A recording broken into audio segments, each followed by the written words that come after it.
retomando, problemas de carácter técnico.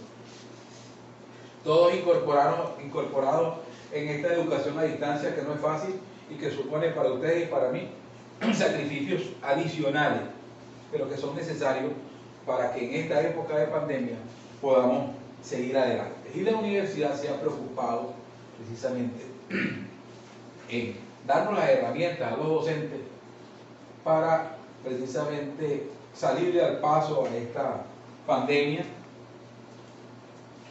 que nos ha hecho dar un viraje importante en lo que significa la educación.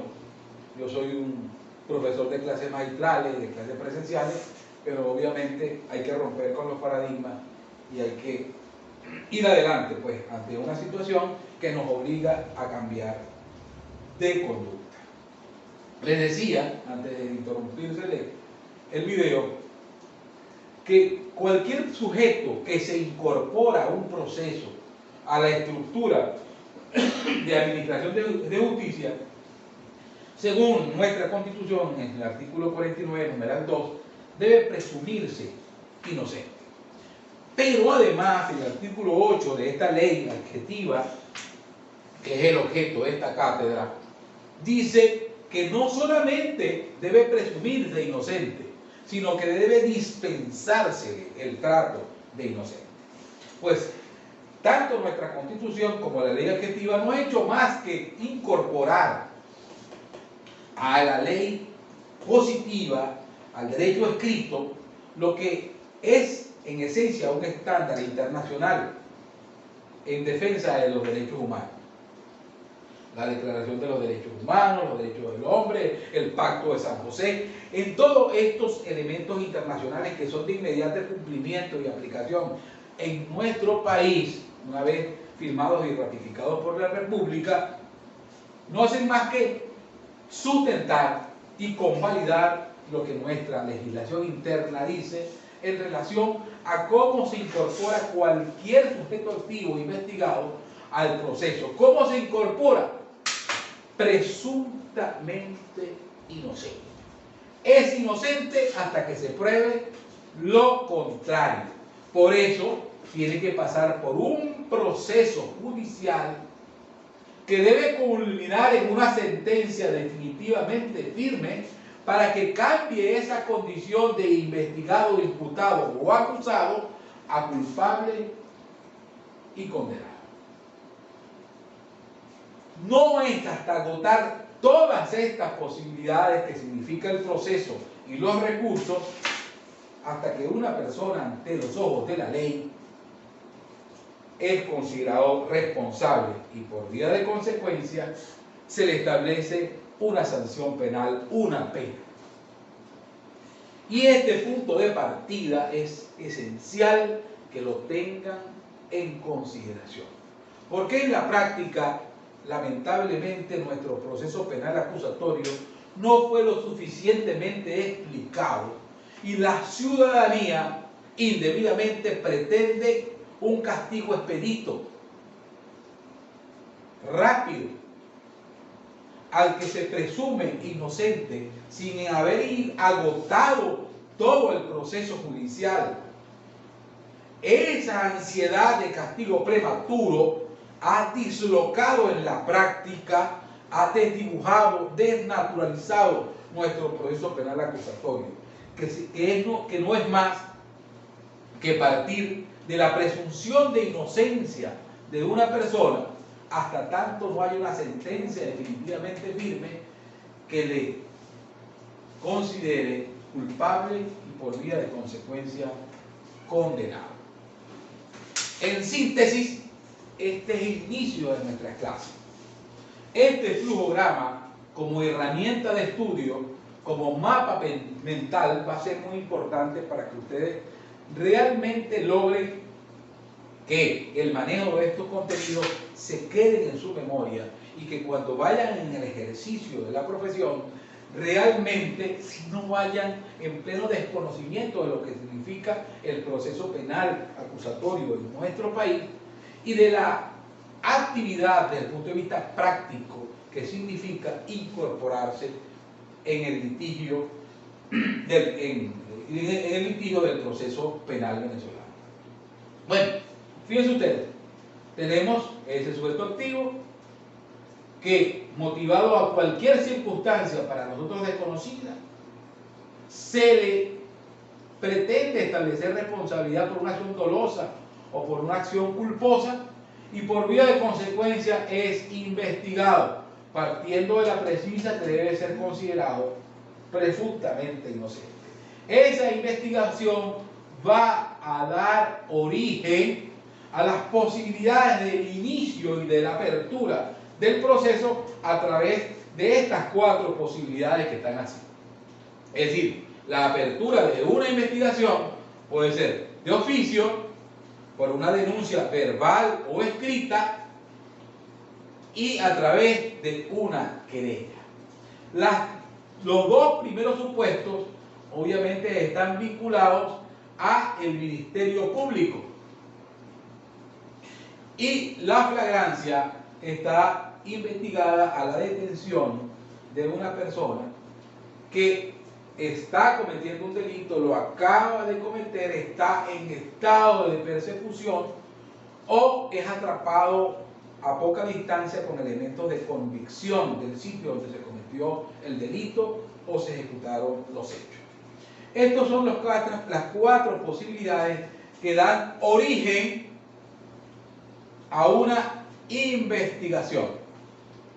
¿A cargo de quién? De quien ejerce monopólicamente la acción penal. ¿Quién es?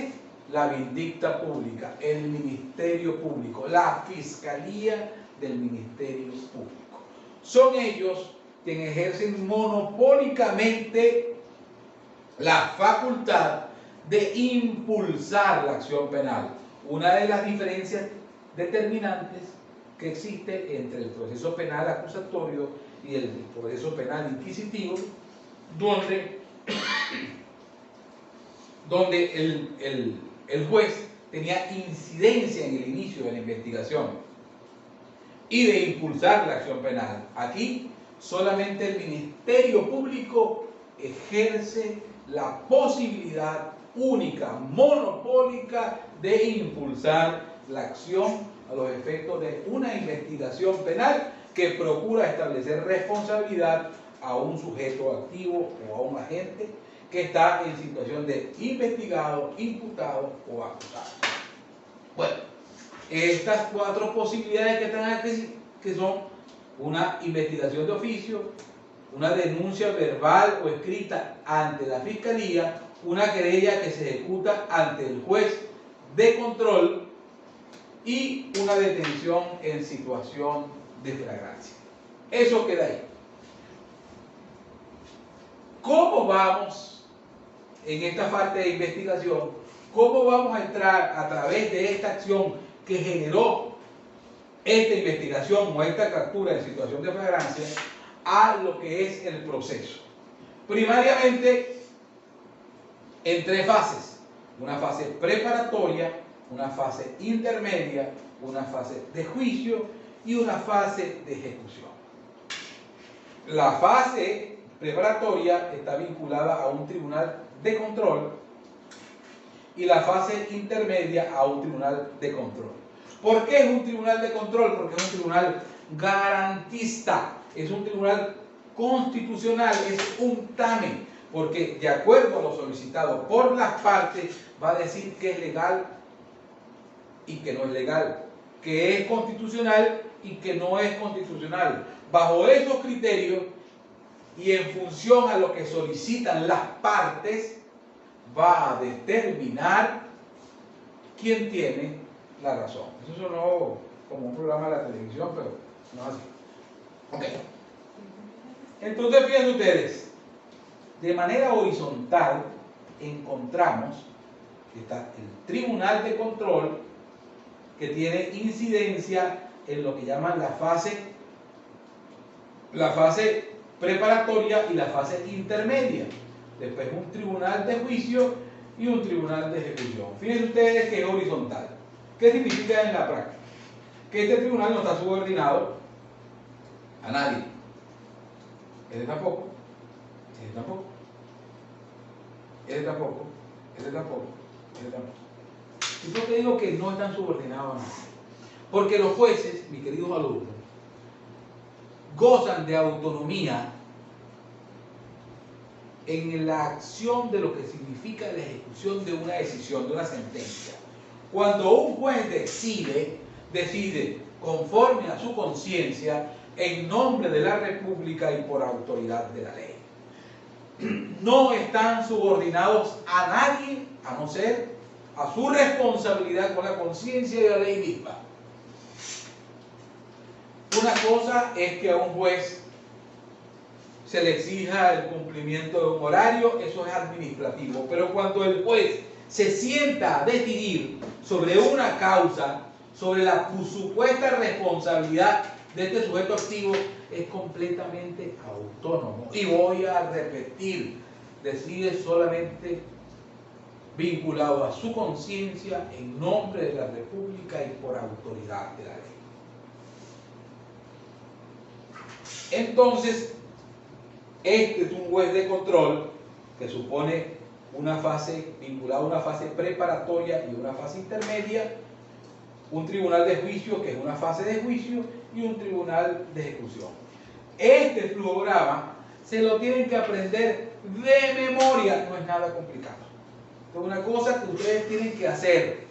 Y si retomamos en alguna oportunidad las clases presenciales, tienen que ir a la pizarra y hacerlo de memoria. Es una exigencia de la cátedra porque es necesario que ustedes manejen esto que es absolutamente básico.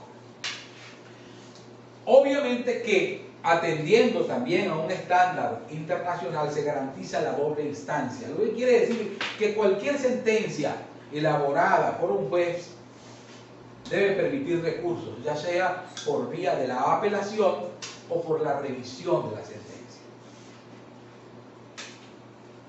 Eso supone tribunales de alzada. Aquí está la línea horizontal y ahora vamos vertical, vamos hacia arriba. Pero esto no quiere decir que esta Corte de Apelaciones son jefes de estos tribunales de instancia. No, no, no. Ellos van a revisar la sentencia, pero no pueden ordenar, porque a los efectos, repito, de la decisión de establecer la responsabilidad de un sujeto activo, no hay subordinación alguna de los jueces. Entonces, aquí, en alzada, vemos que las decisiones de estos tribunales de instancia pueden ser revisadas o recurridas a través de un recurso, a través de una apelación ante la Corte de Apelaciones, que es un tribunal compuesto por 3 magistrados que conocen de derecho, mas no de hechos. Eso lo van a saber porque después que hagan las investigaciones de las características del derecho penal acusatorio, que precisamente que es la inmediación. Es decir, si tuvieran incidencia en la decisión del juez y no revisando la sentencia, se violaría la inmediación como característica del proceso penal acusatorio. Naturalmente que el estudio de este cuadro supone que previamente ustedes hayan pasado por haber estudiado las características del proceso penal acusatorio y de haber establecido la diferencia entre el derecho penal inquisitivo y el derecho penal acusatorio como responsabilidades previas que ustedes deben elaborar y estudiar antes de entrar a evaluar este flujograma que le estoy dando aquí. Ok. Entonces, fíjense ustedes, estos tribunales de instancia, sus decisiones son recurribles o revisables ante la Corte de Apelaciones, ante la Sala de Casación Penal del Tribunal Supremo de Justicia y ante la Sala Constitucional como última opción, que es lo que se conoce como el recurso de revisión. Y en el caso de que así fuese y se agotaran todas estas posibilidades, es lo que va a dar lugar a una sentencia definitivamente firme que va a lograr que mute esta condición de presuntamente inocente del sujeto activo a culpable o condenado, pero tiene que ser la única forma producto de una sentencia definitivamente firme. Es decir, que como garantía procesal, el debido proceso, reglando y dejando de forma manifiesta las reglas claras del juego como protección del ciudadano y como un principio de igualdad, agotó todo este recurso a través de esta estructura judicial para determinar la responsabilidad de este sujeto activo y sólo así poder castigarlo, porque hasta que esto no se agote, todas estas posibilidades, esta persona sigue considerada ante la ley como presunto inocente. Eso es una garantía ciudadana que los protege a ustedes, a mí y a cualquier otra persona. Por eso es que la pretensión de la ciudadanía y de los medios de comunicación social, del castigo, de ese castigo prematuro, obviando la necesidad de agotar el proceso, le han hecho un gran daño y han causado males y distorsiones en el proceso judicial y de administración de justicia lamentable, y que hoy hacen mella, hacen agua el proceso penal acusatorio en nuestra legislación, precisamente por esa pretensión completamente justificada de castigo antes de que esa persona tenga una sentencia. Es decir, que una persona, cuando es investigada, debe enfrentar su proceso preferiblemente en libertad. Y solamente por vía de excepción, privado de libertad. Obviamente, eso lo vamos a profundizar en clases posteriores. Lo importante es que ustedes tengan este programa claro, que yo se lo voy a mandar vía email para que lo trabajen y para que lo estudien, y este abreboca de lo que significa incursionar en el proceso penal acusatorio en su estructura a través de un programa y con conocimientos previos de lo que significa las características del proceso penal acusatorio y su diferencia con el proceso penal inquisitivo. Bueno, mis queridos alumnos, yo creo que esta es la información previa que necesitan como abreboca, como antesala a lo que significa el estudio de la ley adjetiva y del proceso penal acusatorio. Mi teléfono, con el debido respeto, es, digo, con el debido respeto de ustedes para mí, porque solamente me pueden llamar en horas cónsonas a los efectos de solicitar información, es el 0414-899-9033. Y mi correo se los voy a enviar para que me manden información al correo y yo retribuirse. Mi Instagram es hbenchocron69. Por ahí los invito también a seguirme, que es otro método para estar informado. Es importante que yo nombre a uno de ustedes como el semanero, quien se va a encargar de crear un grupo que conjuntamente con mi secretaria y mi asistente van a administrar para tener comunicación vía WhatsApp. Todas estas herramientas las vamos a utilizar, así como el Zoom, para dar clases en vivo y evaluar también en vivo. Señores, esto, la única forma de aprenderlo y de aprobarlo como materia es estudiarlo. No hay otra fórmula, no hay otro recurso. No me molesten con llamadas de conocidos, amigos y familiares, porque, repito, la única forma de pasar esta materia es estudiarla. Nos vemos en la próxima clase.